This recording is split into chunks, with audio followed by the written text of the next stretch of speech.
Hello everyone, welcome to education first official. Dear kids, I hope कि आप सभी ठीक होंगे और अपनी सेशन एंडिंग की तैयारी में लगे हुए होंगे, वार्षिक परीक्षा की तैयारी कर रहे होंगे। सो बच्चों, आज की इस वीडियो में हम कक्षा छठी का हिंदी का पेपर सोल्व करेंगे।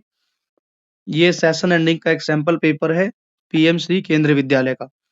देखते हैं कि इस पेपर में किस तरीके के क्वेश्चन आंसर, पैसेज और ग्रामर क्या कुछ दिया गया है।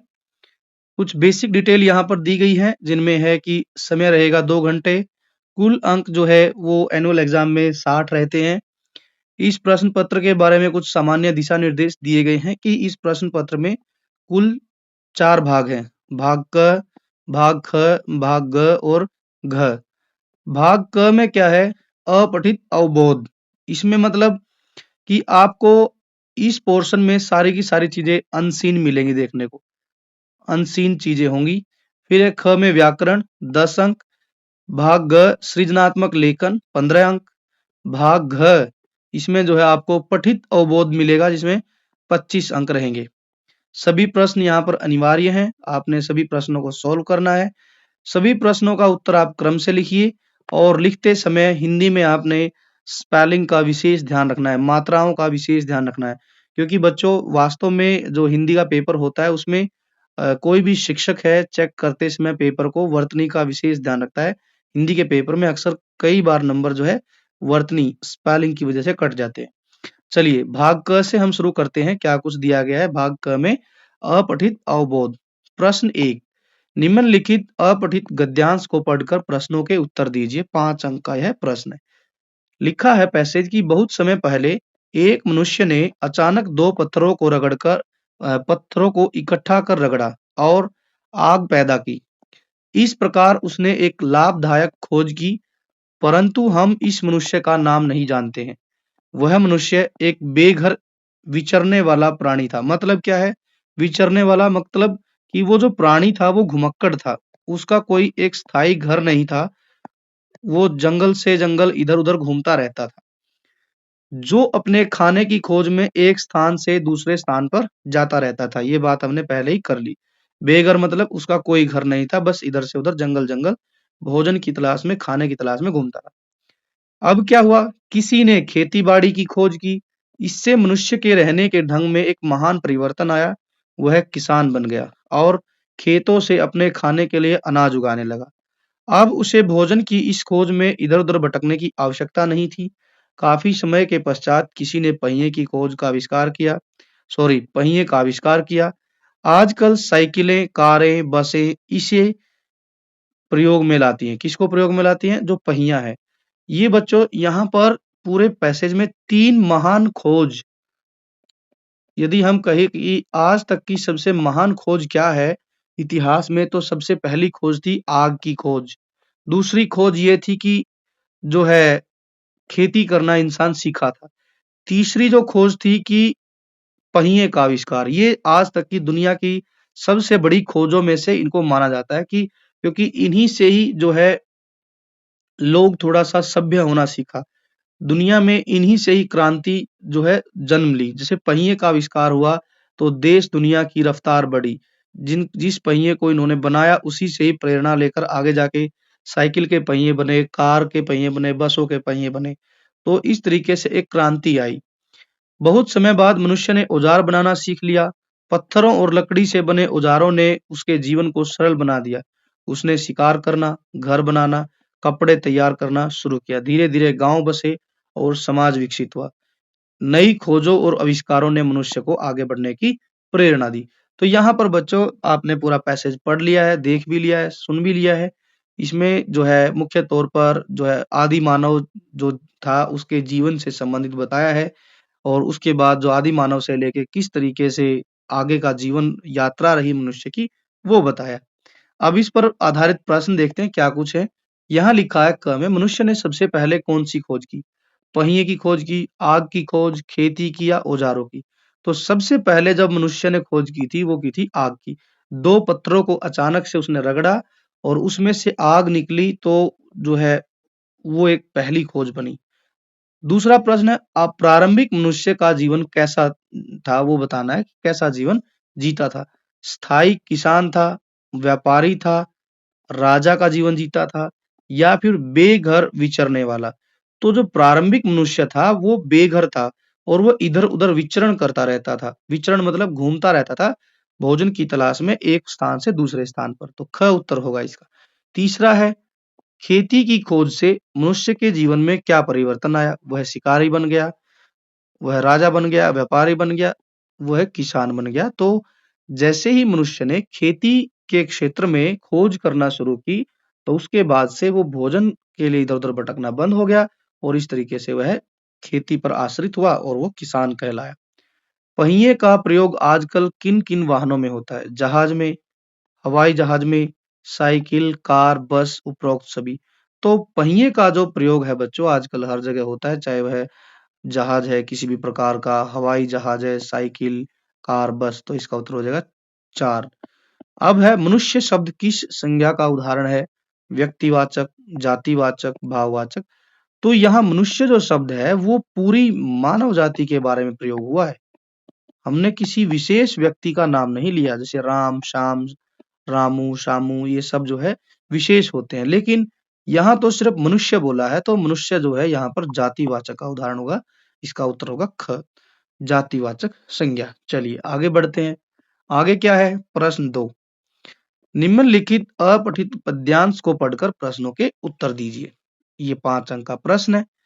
यहाँ एक कविता दी गई है, इसको पढ़ते हैं। यहाँ लिखा है कि यह कदम का पेड़ अगर माँ होता जमुना तीरे, मैं भी इस पर बैठ कन्हैया बनता धीरे धीरे, ले देती यदि मुझे बांसुरी तुम 2 पैसे वाली, किसी तरह नीची हो जाती यह कदम की डाली। तुम्हें नहीं कुछ कहता पर मैं चुपके चुपके आता, इस नीची डाली से अम्मा ऊंचे पर चढ़ जाता, वहीं बैठ फिर बड़े मजे से मैं बांसुरी बजाता। आएगा बच्चों यहाँ पर बजाता, अम्मा अम्मा कहकर बंसी के स्वर में तुम्हें बुलाता।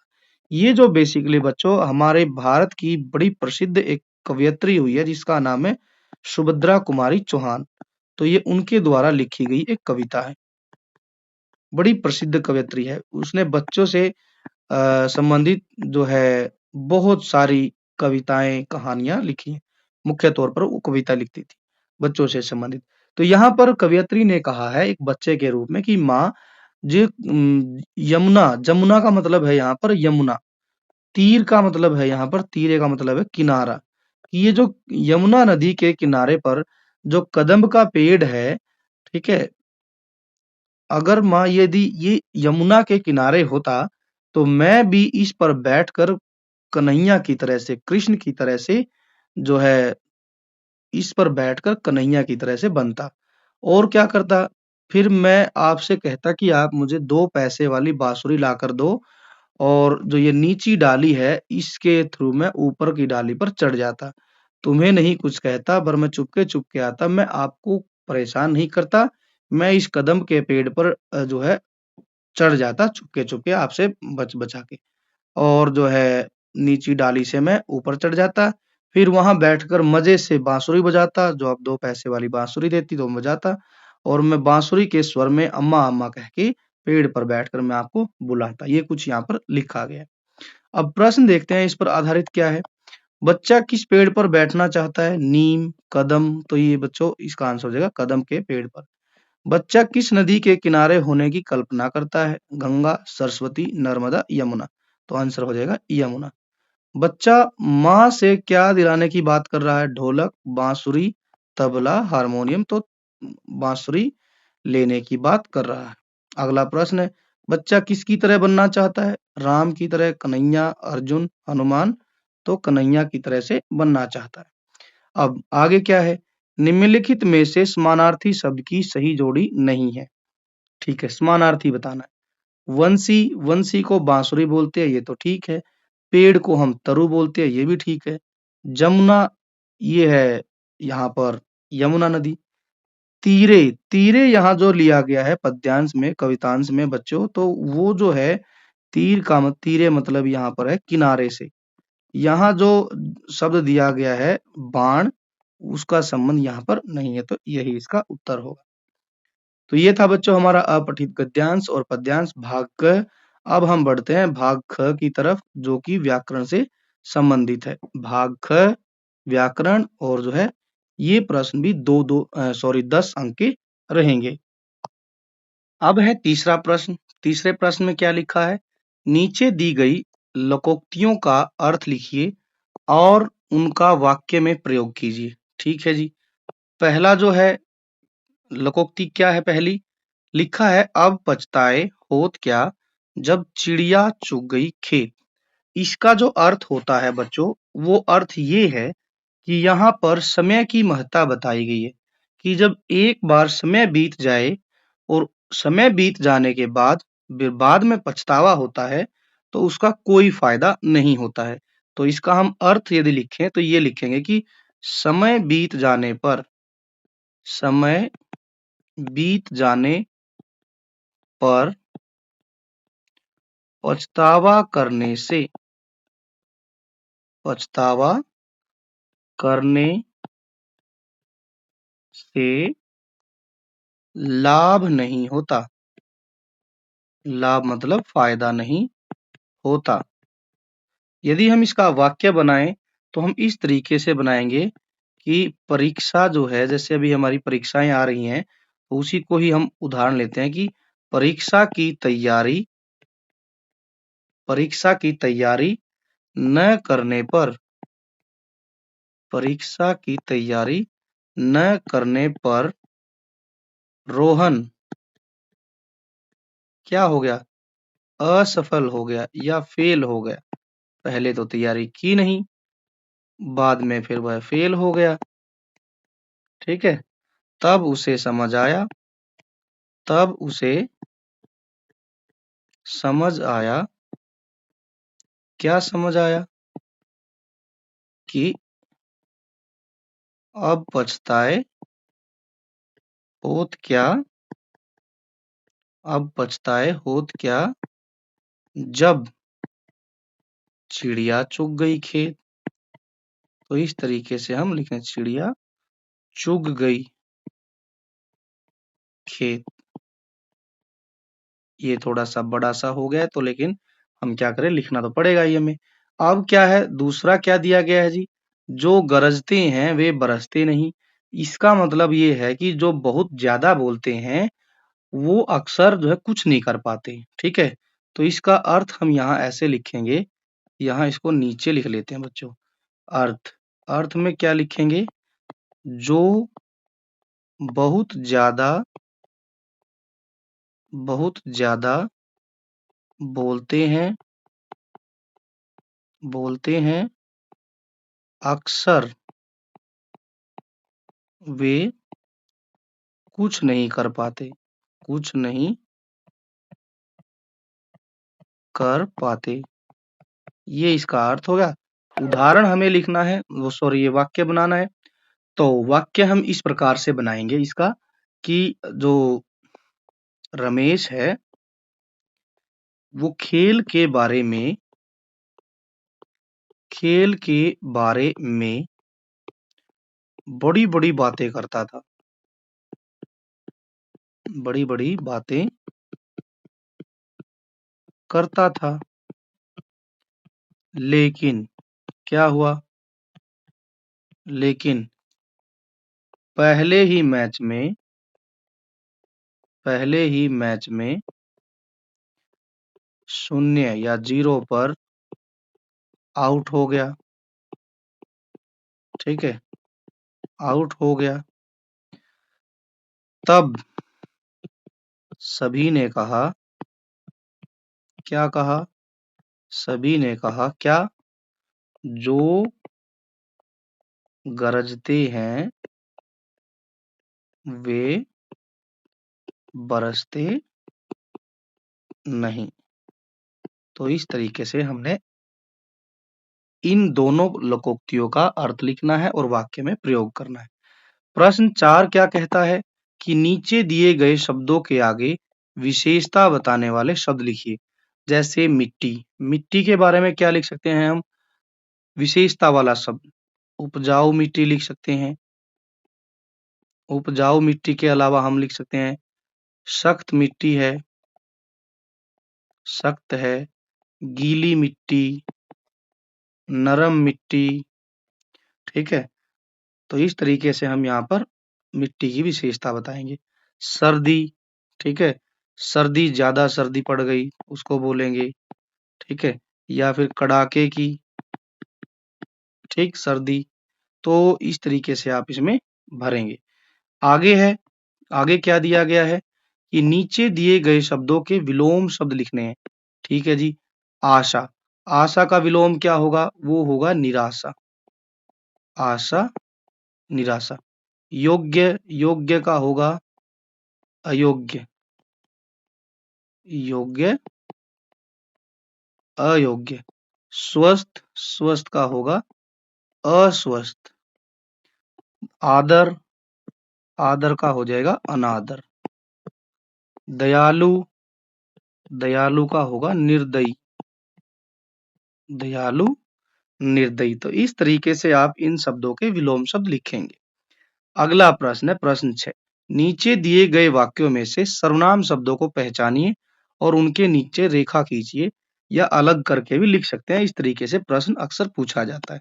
तो चलिए शुरू करते हैं। पहला प्रश्न है कि हाँ, बच्चे हाफ पैंट पहनते हैं, लेकिन गांधी टोपी उस दिन उन्हें भी पहननी पड़ती है। तो यहाँ पर एक शब्द आया है, क्या, उन्हें। उन्हें जो शब्द है वो बच्चों के लिए यूज हुआ है, बच्चों के लिए। तो जब ऐसा कोई शब्द होता है जो संज्ञा की जगह प्रयोग होता है, किसी नाम की जगह प्रयोग होता है, तो उसको हम बोलते हैं क्या, सर्वनाम। तो ये जो शब्द है उन्हें, ठीक है, ये शब्द है सर्वनाम शब्द। अगला जो वाक्य है वो इस प्रकार से है, मॉरिशस के मध्य में एक झील है और उसका नाम परी तालाब हो गया है। तो यहाँ पर उसका जो है वो भी क्या है, एक सर्वनाम शब्द है। तो यहाँ पर दूसरा ये शब्द सर्वनाम रहेगा। आगे बढ़ते हैं। आगे क्या दिया गया है, वाक्य है, हिरणों के झुंड ने ताड़ लिया कि उन पर सिंहों की नजर पड़ रही है। किन पर, हिरणों पर। हिरणों के लिए शब्द यूज हुआ है उन। तो यहाँ पर जो है उन जो शब्द है ये विशेषण है। तो इसको आप रेखांकित करेंगे, गोला लगाएंगे, या अलग से भी लिख सकते हैं। अब आगे क्या दिया गया है, प्रश्न 7 कि निम्नलिखित शब्दों के जो है दो दो पर्यायवाची शब्द लिखिए। पहला है पेड़, पेड़ का होता है बच्चों वृक्ष, वृक्ष लिखते हैं, तरु भी लिखते हैं, इसके अलावा दरखत भी लिख देते हैं, ठीक है।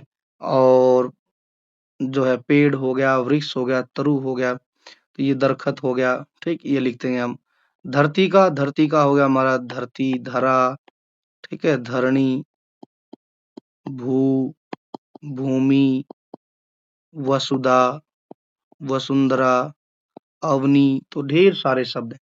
घोड़ा के लिए तुरंग, है, अश्व, और एक संस्कृत का शब्द और होता है घोटक, इसका अर्थ भी घोड़ा होता है। तो 4 लिख दिए, 2 कहे थे हम। तो इस तरीके से हमने इस पूरी व्याकरण को हल करना है। अब बढ़ते हैं हम सृजनात्मक लेखन की तरफ, जो कि भाग ग है। यहाँ पर लिखा गया सृजनात्मक लेखन, 15 अंक का ये जो है पूरा का पूरा भाग रहेगा। अब जो क्रिएटिव राइटिंग पोर्शन है, जो हमारा सृजनात्मक लेखन है, उसके हम प्रश्न 8 को देखते हैं, क्या कुछ दिया गया है। लिखा गया है कि आपका नाम, आपका राजू नहीं, यहाँ पर आपका नाम आएगा। आपका नाम राजू या रागिनी है। 4 दिन बाद आपके चाचा जी की शादी है।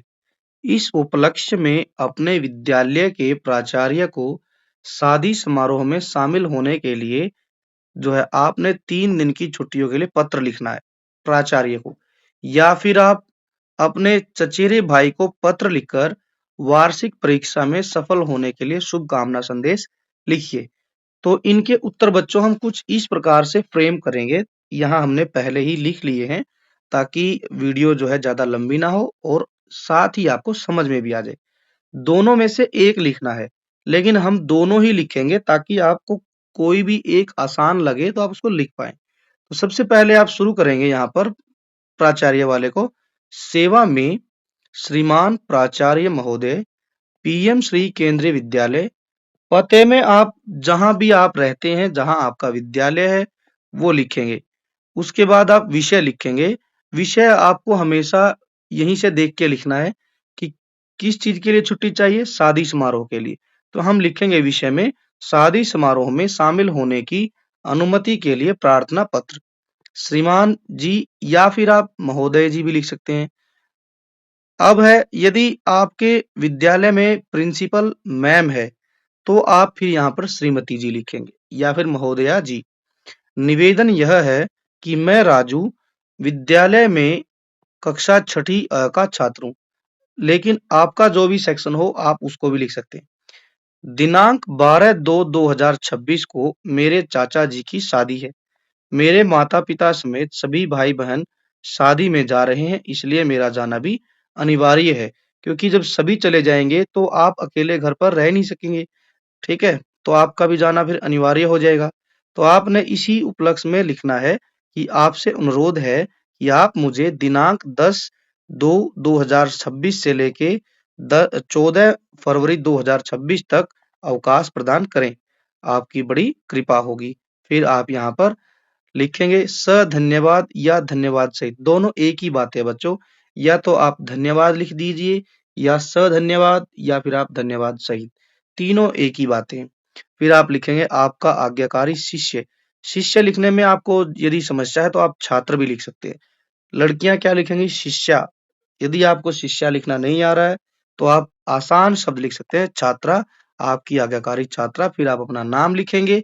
उसके बाद आपको यहाँ पर अपना रोल नंबर जरूर लिख देना है।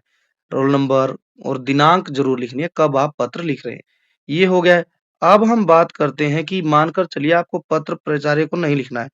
आपको लिखना है एक अनौपचारिक पत्र जिसमें आप अपने चचेरे भाई को वो जो है सफल होने पर क्या कह रहे हैं कि आप उसको बधाई दे रहे हैं। तो इसके लिए हम क्या लिखेंगे?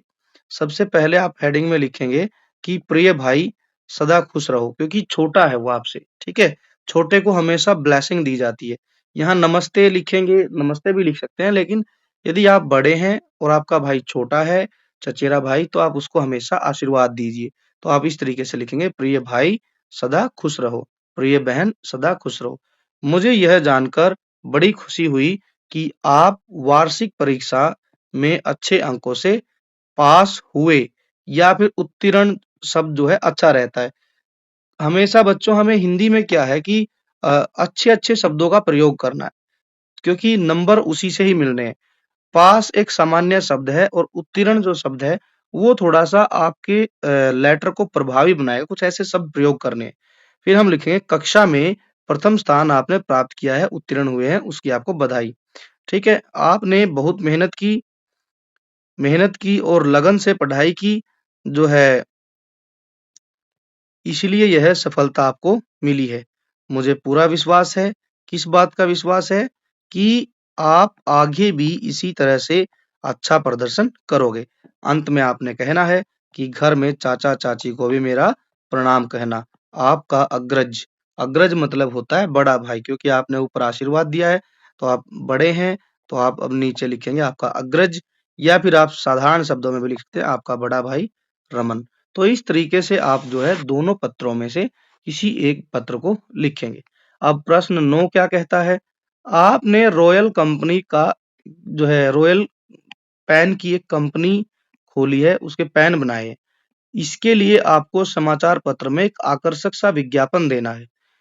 पेन को खरीदकर लाभ उठाने के लिए लगभग 30 शब्दों में एक विज्ञापन लिखिए।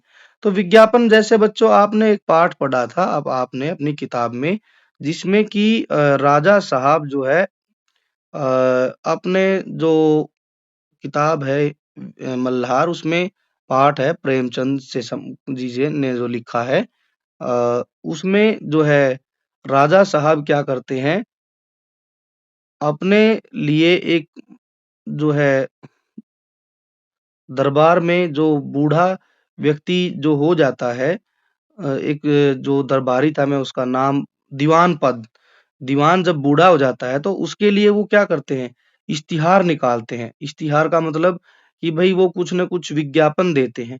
तो इसी तरीके से आपने क्या है रॉयल कंपनी के पेन बनाए हैं, उसका आपने समाचार पत्र में विज्ञापन देना है और ऐसा विज्ञापन होना चाहिए कि पेन खरीदने वाला लाभ उठा पाए। तो इसके लिए आप बच्चों मैंने कुछ हिंट यहाँ पर दी है, आप कलरफुल इसको बना सकते हैं। जैसे आप विज्ञापन में लिखेंगे खुशखबरी, खुशखबरी, खुशखबरी, खुल गई, खुल गई, खुल गई, रॉयल पेन कंपनी। यहाँ आप 1-2 पेन बना देंगे, 1-2 किताब बना देंगे, ठीक है? फिर आप लिखेंगे रॉयल पेन कंपनी, इंग्लिश में भी आप लिख सकते हैं। आप जो है जो ग्राहक है उसको लुभाने के लिए कुछ इस तरीके का प्रयोग ज़रूर करें।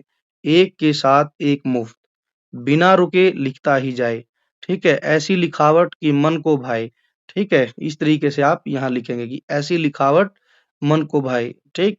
इंक फैलती नहीं, ऐसे लिखिए आप, इंक फैलती नहीं, ठीक है? या फिर इसके अलावा आप जो है कुछ भी ऐसे आकर्षक शब्दों का प्रयोग करें, मन करता है कि लिखता ही जाऊँ, ठीक है? लिखते ही जाएँ, ठीक है? ऐसे आप जो है कुछ बातें उसमें अपने विज्ञापन में देंगे, तो जिससे कि वो थोड़ा आकर्षक लगे। तो ये चीज़ों का आपने ध्यान रखना है। अब है अगला प्रश्न क्या है हमारा? अगले प्रश्न में क्या लिखा है कि किसी एक विषय में हमने क्या करना है? किसी एक विषय में 80 से 100 शब्दों में निबंध लिखना है। अब टॉपिक क्या है? पेड़ों का हमारे जीवन में महत्व, चिड़ियाघर में मेरी पहली यात्रा और प्रातःकाल की सैर। अब बच्चों ये जो तीनों टॉपिक है ना, बड़े ही साधारण टॉपिक है। अब इन पर आप 80 से 100 शब्द क्या, यदि आप चाहेंगे 200 शब्द भी लिख सकते हैं। जैसे पेड़ों का हमारे जीवन में महत्व। अब बच्चों जीवन हमारा पेड़ों से ही चल रहा है। कैसे? क्योंकि पेड़ों की वजह से ही हम जिंदा हैं। पेड़ हमें क्या चीज़ नहीं देते? फल, सब्जी, घर बनाने के लिए लकड़ी, जीवन जीने के लिए हमें जो है हवा की ज़रूरत है, ऑक्सीजन हमें हवा हमें पेड़ों से मिलती है, पेड़ हमें छाया देते हैं। बहुत सारे ऐसे पेड़ हैं जिनसे दवाइयाँ बनती हैं और जो है पेड़ जो है लाखों जो पशु-पक्षियों का घर है। पेड़ मिट्टी को थामे रखते हैं, पेड़ों से ही बारिश होती है, पेड़ प्रकृति की धरोहर है, पेड़ जो है चारों तरफ हरियाली फैलाते हैं। ढेर सारी बातें हैं हमारे जीवन में।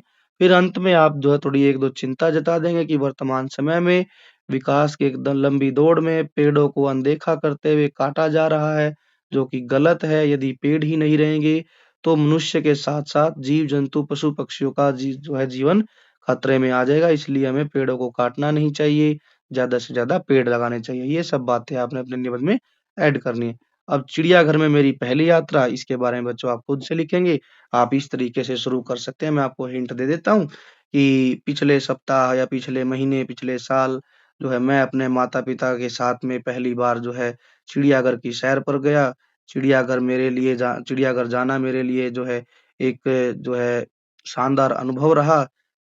जो है इसके बाद हम लिख सकते हैं कि सबसे पहले मैं टिकट काउंटर पर जाकर 4 टिकट लेके आया, 3 टिकट लेके आया। उसके बाद हमने चिड़ियाघर में प्रवेश किया। वहीं से ही हमारी जो है वंडरफुल जर्नी शुरू हुई, यात्रा शुरू हुई, जिसमें मैंने ढेर सारे पशु-पक्षी देखे। सबसे पहले मैंने बंदर देखे, जो है हिरण देखे, तरह-तरह के हिरण देखे। मेरा मनपसंद जानवर हाथी देखा, शेर की सफारी करने गए, टाइगर देखा।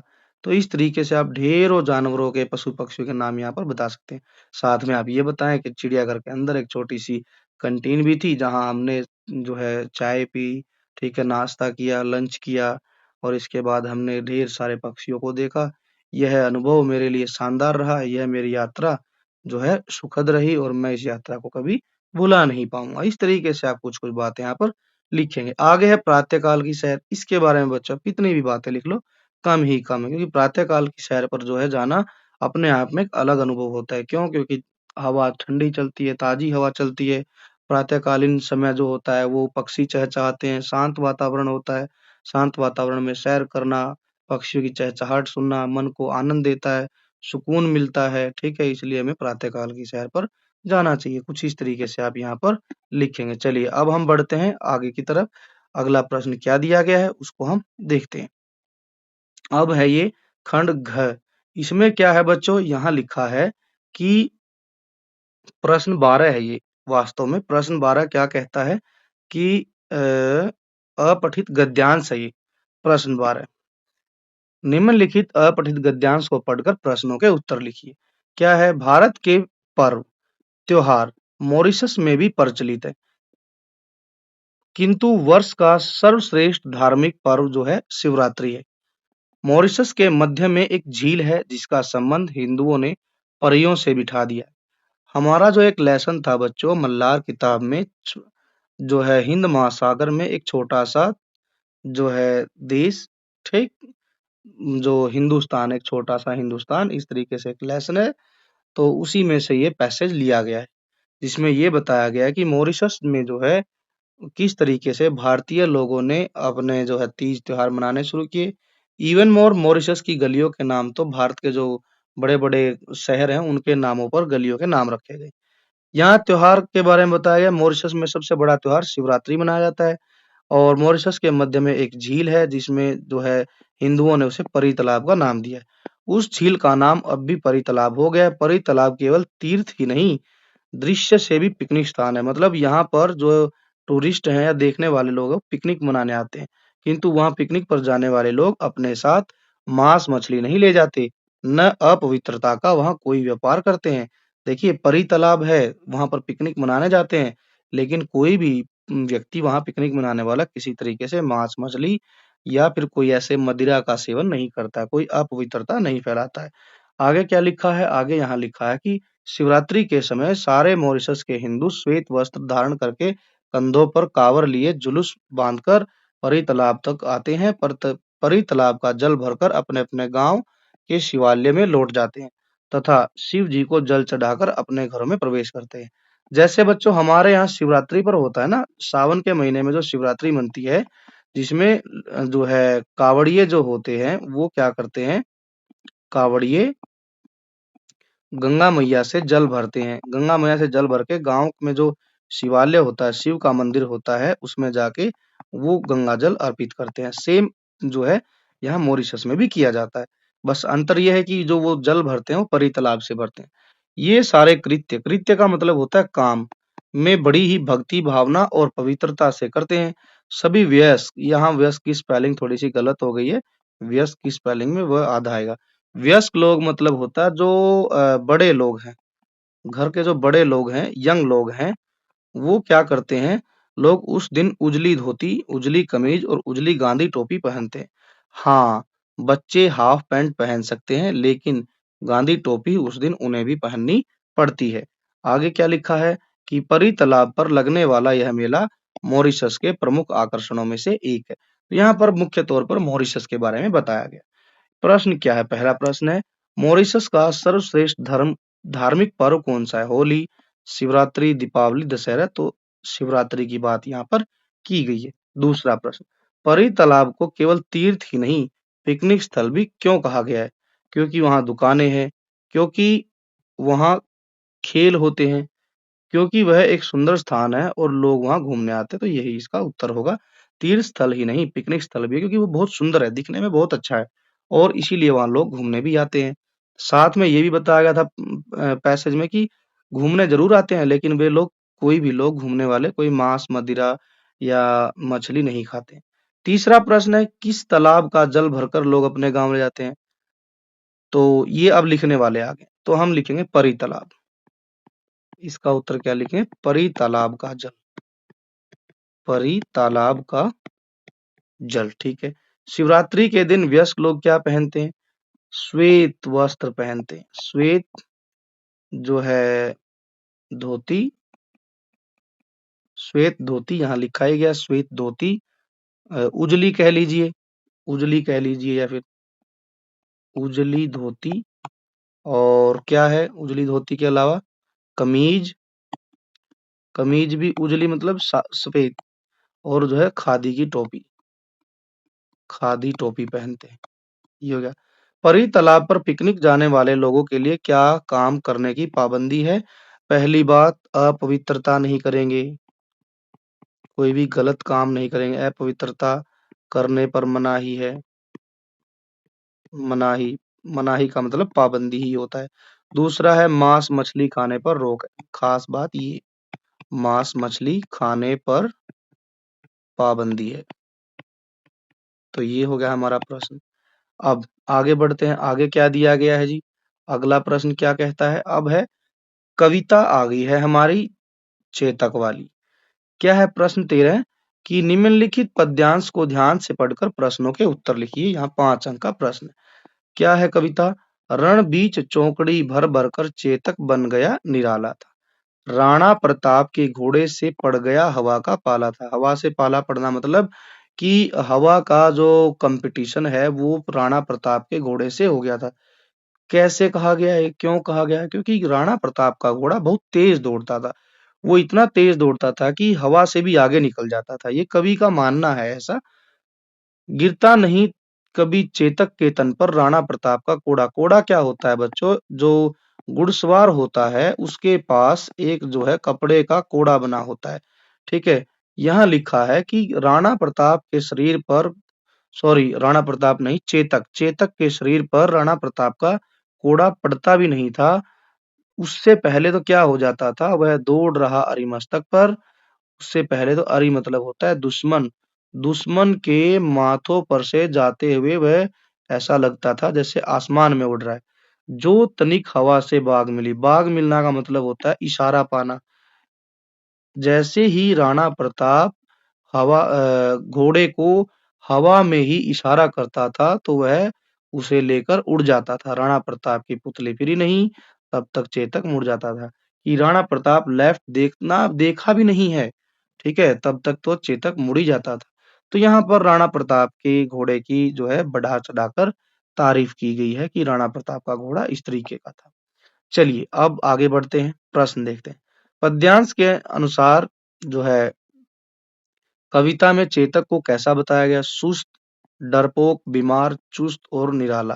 तो यहाँ पर घोड़ा जो है चुस्त दिखाया गया है, तेज दिखाया गया है और बहुत ही अनोखा घोड़ा है, निराला घोड़ा है। तेज और निराला इसका उत्तर होगा। ग। आगे है, कविता में चेतक को हवा से तेज क्यों कहा गया है? क्योंकि वह उड़ सकता था, क्योंकि वह छोटा था, क्योंकि वह बहुत तेज दौड़ता था। तो ये उत्तर हो जाएगा। कविता में हवा से तेज होने का मतलब ये था कि वह हवा से भी ज्यादा तेज गति से दौड़ता था। चेतक कब मुड़ जाता था? जब बारिश होती थी, रात होती थी? नहीं, चेतक तब मुड़ता था जब तक राणा की पुतली एक साइड, आंख का जो बीच का हिस्सा है वो दूसरी तरफ देखता भी नहीं था, उससे पहले ही चेतक मुड़ जाता था। अब आगे है, कवितांश में चेतक की कौन कौन सी विशेषताएं बताई गई हैं?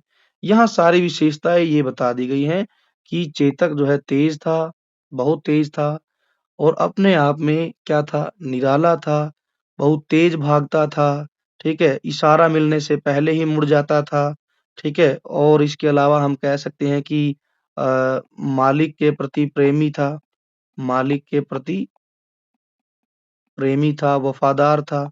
तो ये ढेर सारी विशेषताओं की बात यहाँ पद्यांश में की गई है। अब आगे क्या थी? आगे क्या प्रश्न है?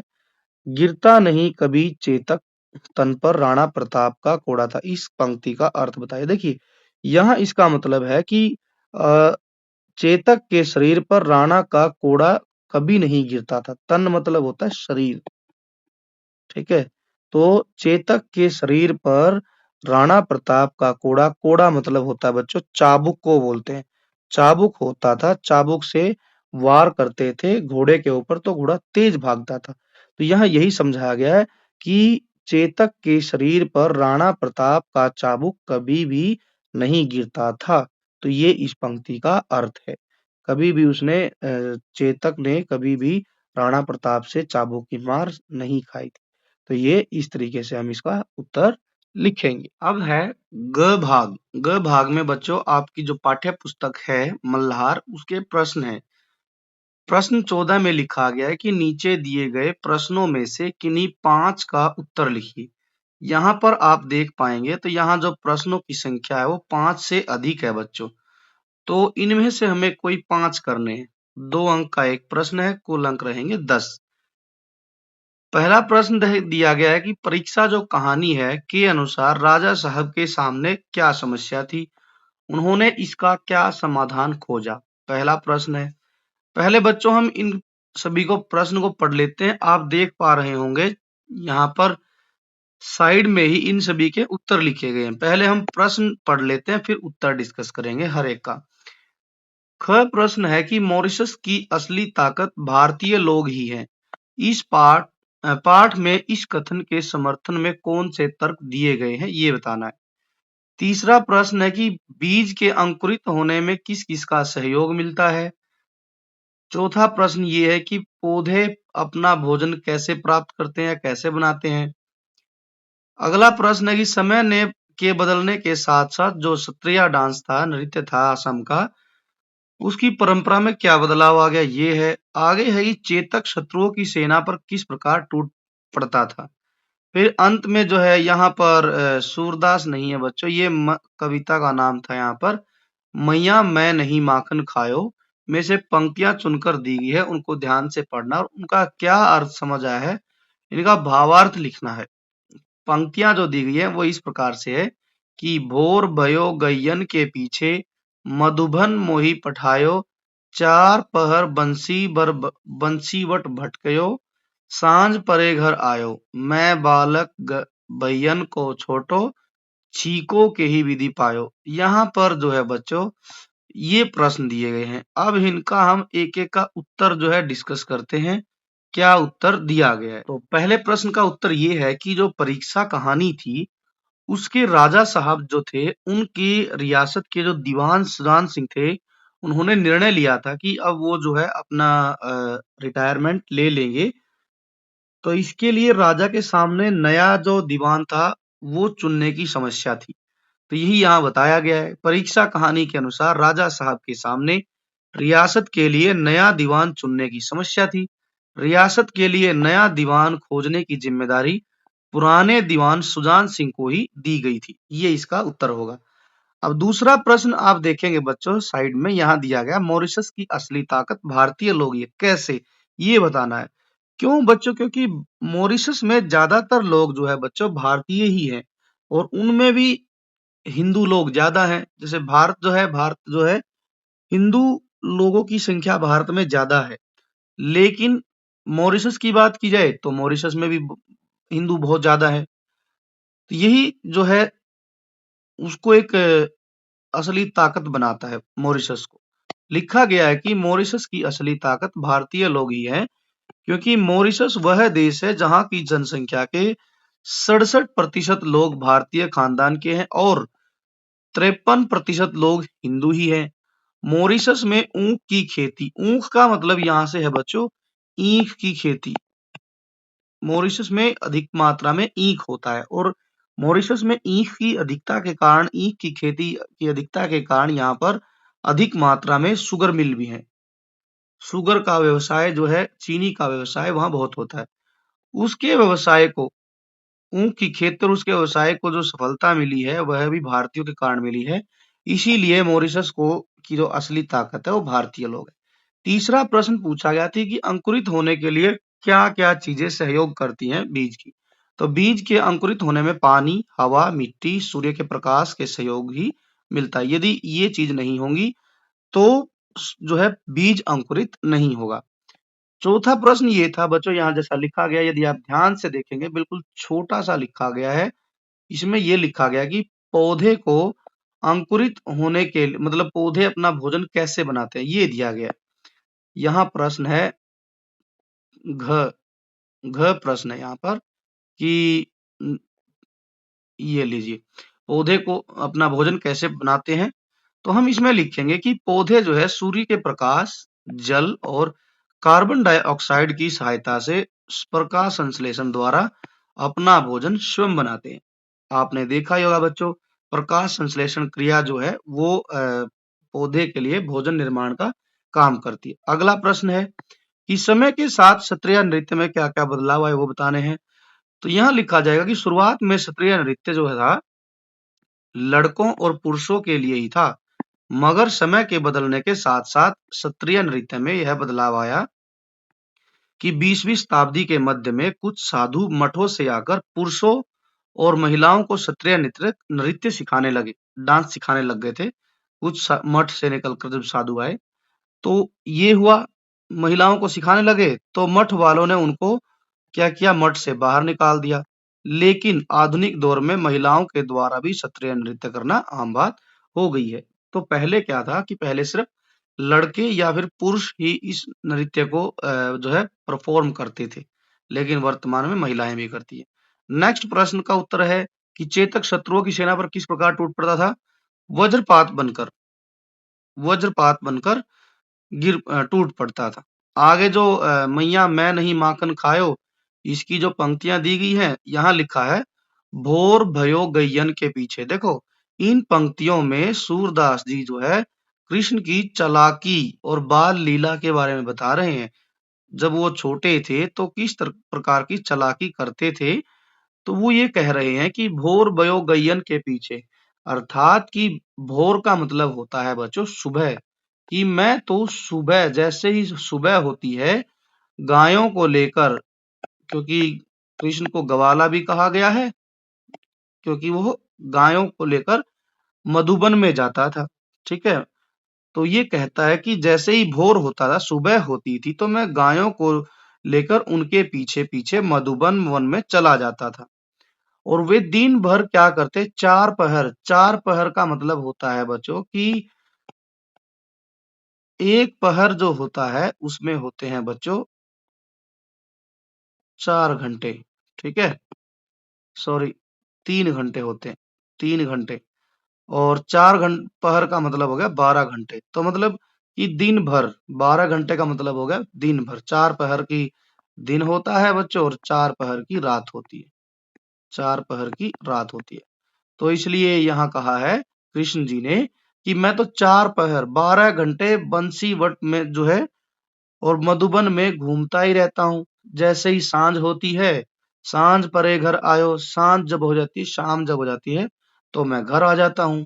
मैं बालक भैयन को छोटो, और कह रहा है ब्रज भाषा में कि मैं तो छोटा सा बालक हूँ और भाई से भी छोटा हूँ। भाई कौन? यहाँ पर बलराम की बात हो रही कि मैं तो बलराम से छोटा हूँ।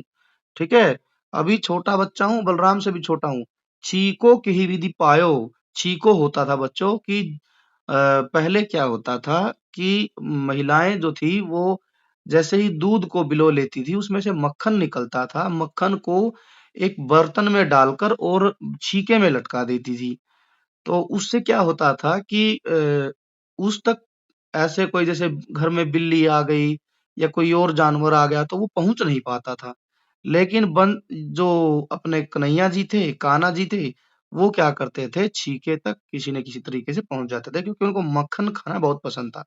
तो यही बताया गया है, कृष्ण जी कहते हैं कि मैं तो अभी भैया से बहुत छोटा हूँ, अब फिर भी मुझे किसी तरह माखन चुराने का दोष दिया जा रहा है। ठीक है, तो मतलब इन तीनों पंक्तियों में यही बताया गया है कि बालक कृष्ण जो है चंचल थे और अपने आप को स्वभाव से भोला दिखा रहे हैं। ठीक है, तो यहाँ हम लिखेंगे कि इन पंक्तियों का भावार्थ ये है कि जो कृष्ण जी हैं वो स्वभाव से भोले हैं लेकिन चंचल भी हैं। और इन पंक्तियों में कृष्ण की बालपन की जो लीला है उनका वर्णन किया गया है कि किस तरीके से वो गाय चराने मधुबन में जाते थे और 4 पहर रहते थे, दिन भर वहां रहते थे और शाम होते ही घर वापिस आ जाते थे। तो ये था बच्चों हमारे प्रश्नों के उत्तर।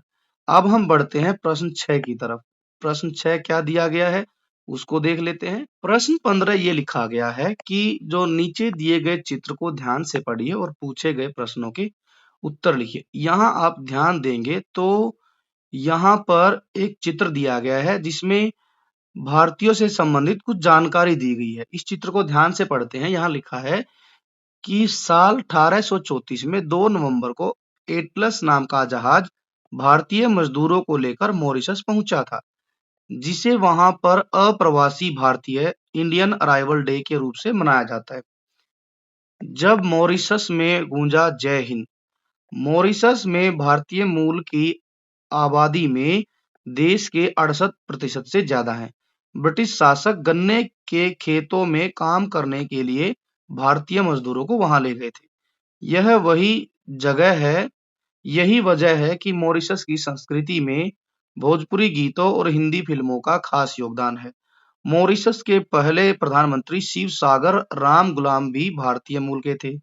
इनमें से ज्यादातर जो लोग थे जो जहाज में भरकर गए थे, वो थे कौन-कौन? तमिल थे, तेलुगु थे और मराठी की तादाद में ज्यादा संख्या थी। बिहार से ज्यादा लोग थे। तो ये हमारे जो प्रधानमंत्री दिए गए हैं, ये हैं शिव सागर राम गुलाम, जो कि मॉरिशस के पहले प्रधानमंत्री थे। इस तरीके के चित्र को बच्चों इंग्लिश में इन्फोग्राफिक कहते हैं। ये ध्यान रखना हमने, इन्फोग्राफिक। पहला प्रश्न क्या है, इस चित्र में किस साल की घटना का जिक्र किया गया है?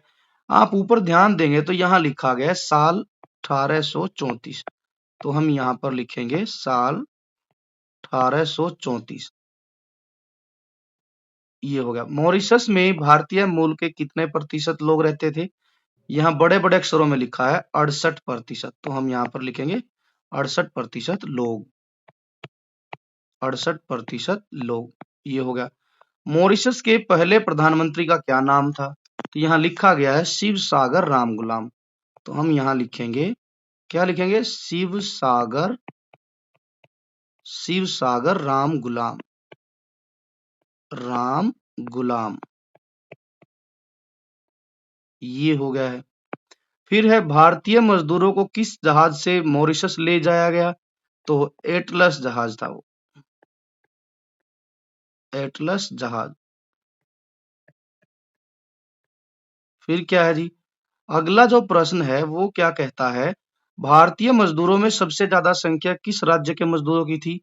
तो हम यहाँ देख पा रहे हैं, यहाँ लिखा है ज्यादातर संख्या बिहार की थी। ठीक है, तो हम लिखेंगे बिहार राज्य के मजदूर। दूसरे नंबर पर यहाँ जो लिखा गया है वो कुछ इस प्रकार से है कि तमिल, और फिर तीसरे नंबर पर तेलुगु, चौथे नंबर पर मराठी। तो सबसे ज्यादा थे बिहार राज्य के। तो ये था बच्चों हमारा हिंदी का पेपर कक्षा छठी का। आई होप कि आप सभी को समझ आया होगा। यदि आपको पेपर अच्छा लगा है, वीडियो यदि आपको अच्छी लगे तो लाइक कीजिए, अपने दोस्तों के साथ ज्यादा से ज्यादा शेयर कीजिए। साथ ही साथ आप जो है education first official YouTube channel को सब्सक्राइब भी कर लीजिए, ताकि आने वाली नेक्स्ट वीडियो का नोटिफिकेशन आपको सबसे पहले मिल चुके।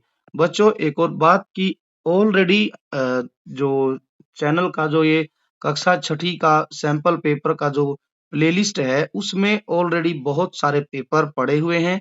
आप जो है प्लेलिस्ट खोलिए और जो है आप ढेर सारे पेपर वहां से देख सकते हैं, जिससे कि आपको अपनी तैयारी का अंदाजा लग जाएगा। तो अब हम मिलेंगे नेक्स्ट वीडियो में नए पेपर के साथ में। Thanks for watching, take care and bye bye.